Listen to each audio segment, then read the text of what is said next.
Alamin natin ang update sa isasagawang campus job fair ng Department of Public Works and Highways o DPWH sa De La Salle University sa Taft Avenue, Maynila. Si Bernard Ferrer sa detalye. Bernard?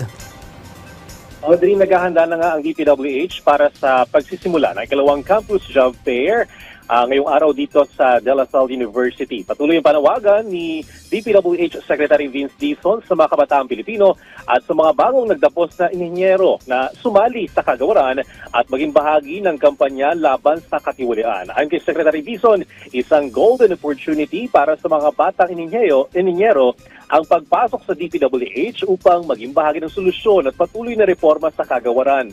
Layunin ng Campus Job Fair na hikayatin ng mga kabataan na makiisa sa mga pagbabagong ipinatutupad sa kagawaran alinsunod sa direktiba ni Pangulong Ferdinand R. Marcos Jr. na linisin ang hanay ng DPWH.